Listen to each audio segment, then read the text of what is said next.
ایک بڑی قیمتی چیز ہے. ہر چیز اپنے اندر غیرت کو رکھتی ہے. ہم جیسے لوگ جو کوئی بڑے مقام و مرتبے حیثیت کے نہیں ہیں، ہمارے اندر بھی ایسی غیرت ہے.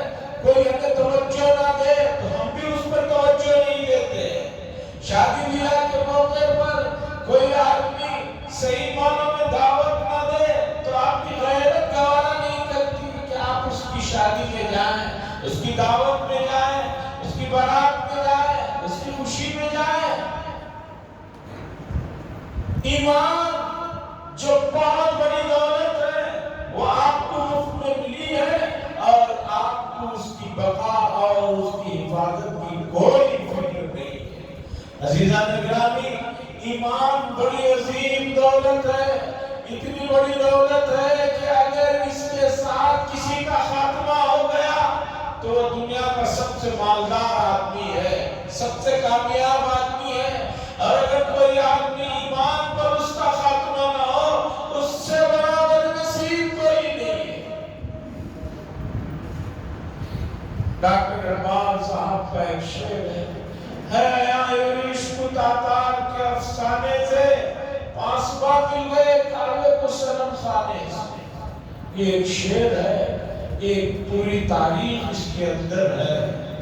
واقعہ یہ ہے 7ویں ہجری کا معاملہ ہے کہ امت مسلمہ پوری دنیا میں شاندار حکومتیں، شاندار دولتیں، روب دبدبہ ملا.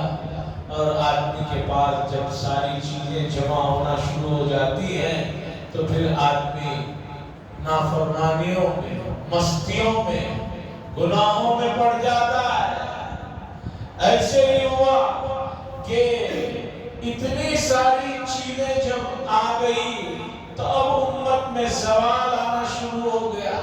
سستی ان کے اندر آ گئی، کائلی ان کے اندر آ گئی، نمازوں کو چھوڑنے کا سلسلہ شروع ہو گیا.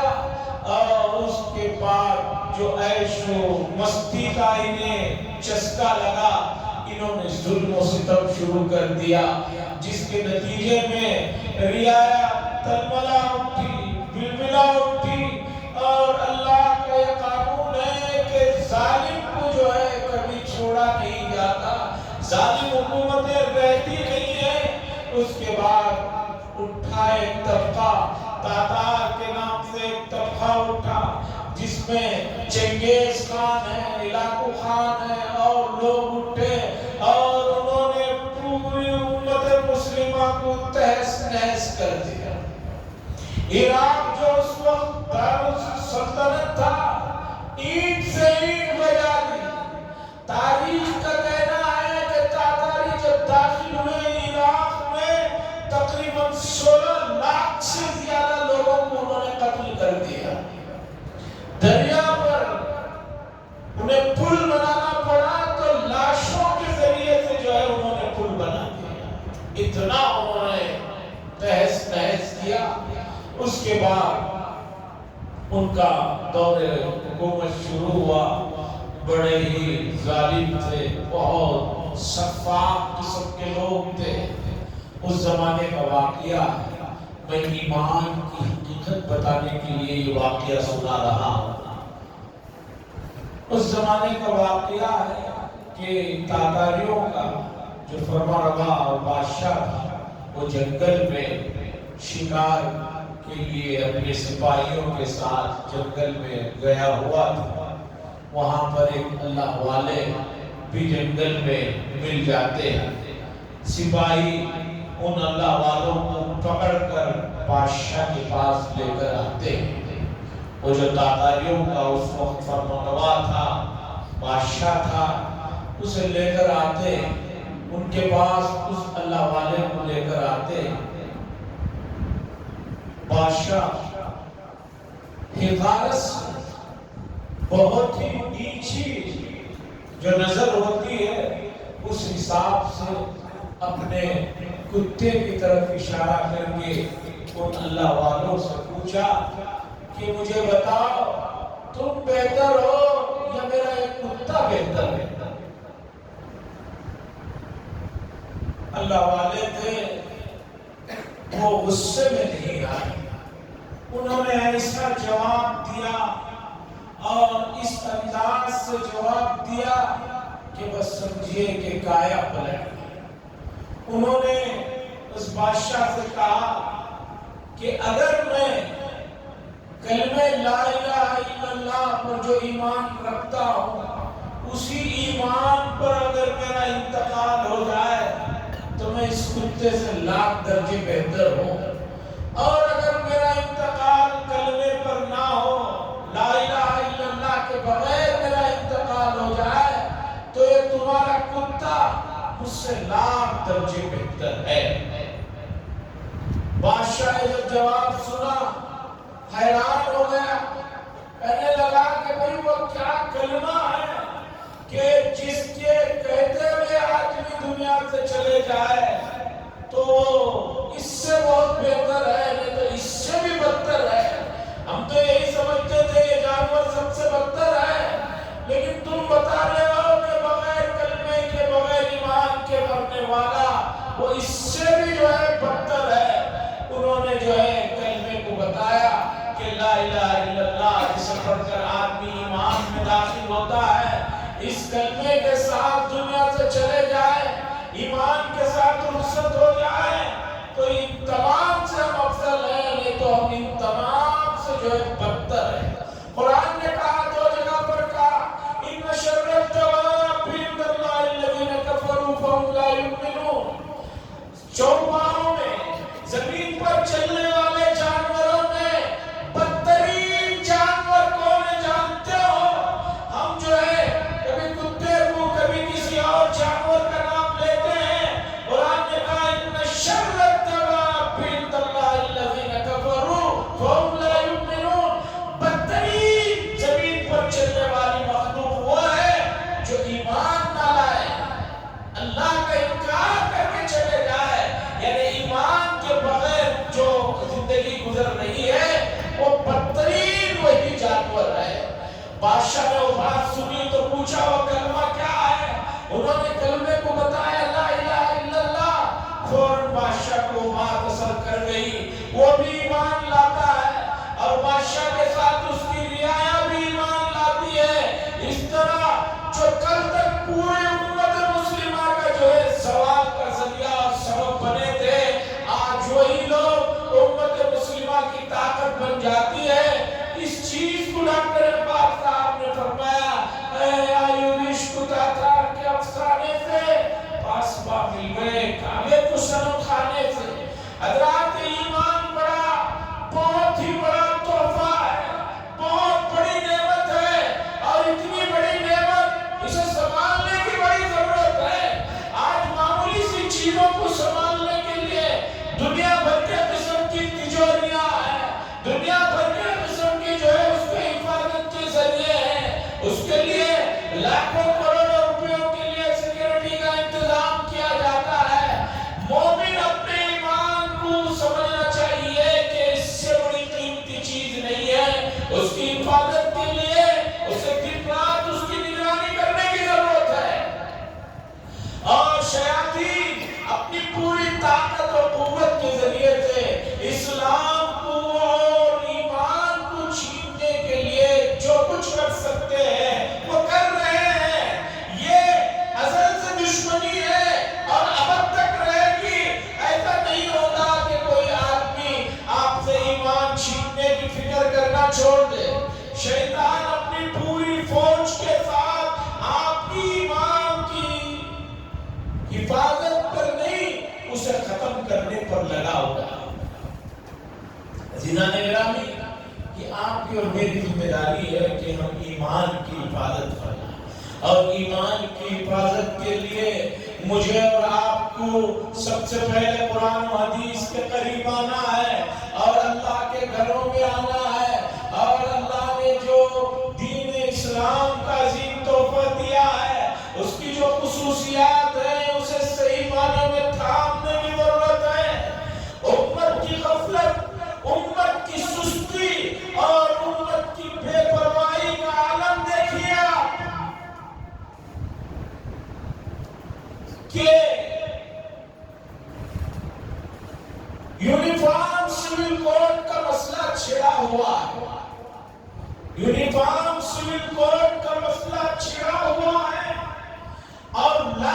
کمیشن نے لوگوں سے مشورہ طلب کیا ہے کہ بھئی آپ کی کیا رائے ہے، ملک میں ایک سا سول کوڈ ہونا چاہیے یا نہیں ہونا چاہیے،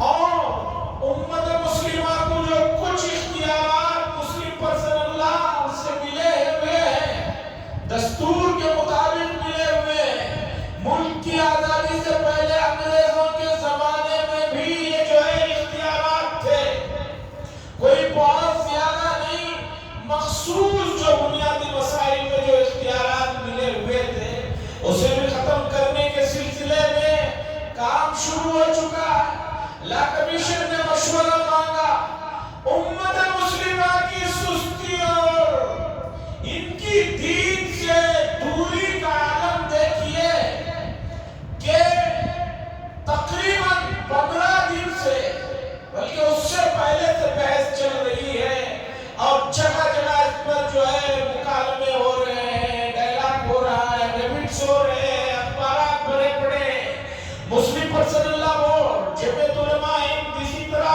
دوسری تمام بڑی جماعتوں نے امت مسلمہ کو یہ مسئلے کو سمجھانے کے لیے ایک بہت آسان طریقے پر ایک آپ بنایا QR کوڈ، اسے جو ہے آپ صرف جو اسکرین شاٹ لینا ہے اور اس میں 9 دبا کے بٹن بھیج دینا ہے، جس سے ڈائریکٹ وہاں یہ بات پہنچ جاتی ہے لا کمیشن کو کہ بھئی ان کو یہ قبول نہیں۔ آپ کو معلوم ہونا چاہیے آج سے 2 دن پہلے تک امت مسلمہ جو اس ملک میں 25 سے 30 کروڑ کم از کم سرکاری رپورٹ کے مطابق ہے، صرف 17 لاکھ لوگوں نے جو ہے بھیجا ہے۔ ایک بیہودہ 10-20 منٹ کا ویڈیو وائرل ہو جائے، صرف 1 گھنٹے کے اندر ملین لوگ اسے دیکھتے ہیں اور اسے جو ہے آگے بڑھاتے رہتے ہیں۔ اتنی بڑی پبلک، یہ 1 منٹ کا کام، اور اب تک جو ہے صرف 17 لاکھ لوگوں نے جو ہے وہاں تک وہ بات پہنچائی ہے۔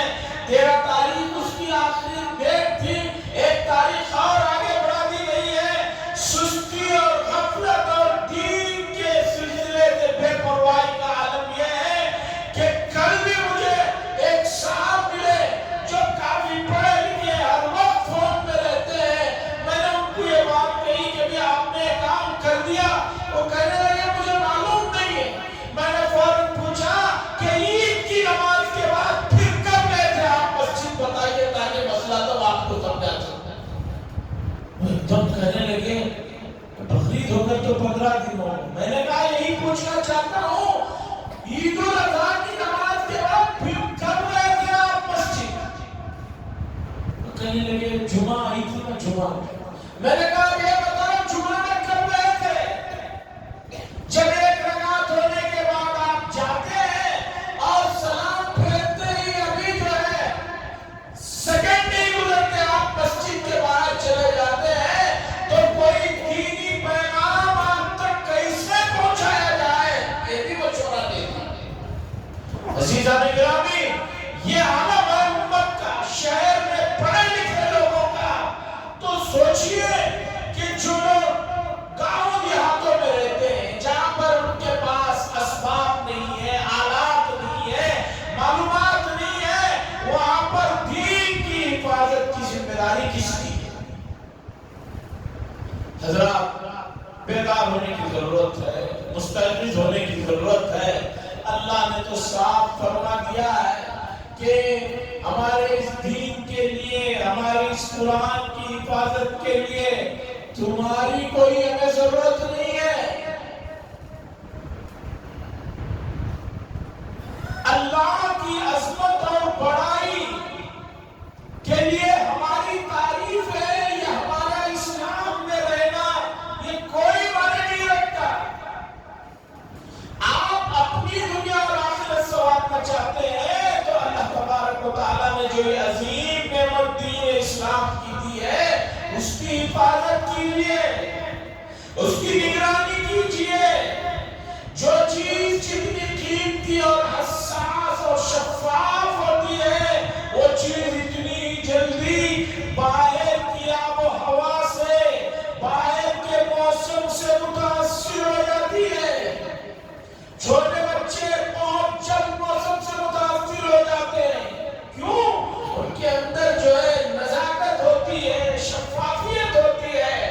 تو اسلام اور یہ جو دین ہے یہ بہت قیمتی شے ہے، یہ متاثر ہو جائے گا اگر آپ نے اس کی صحیح نگرانی نہیں کی۔ صحیح نگرانی کے لیے آپ کو سب سے پہلے قرآن و حدیث کے قریب ہونا ہوگا، اسے پڑھنا ہوگا، اسے سمجھنا ہوگا، اور اس کے لیے اللہ کے جو گھر ہے اسے آباد کرنا ہوگا۔ اس کے بغیر اس دولت کی نگرانی اور حفاظت بہت مشکل ہے۔ اللہ سے دعا فرمائے اللہ اس مسئلے کو سمجھنے کی اور اس کے تقاضوں پر عمل کرنے کی توفیق نصیب فرمائے۔ وآخر دعوانا الحمدللہ۔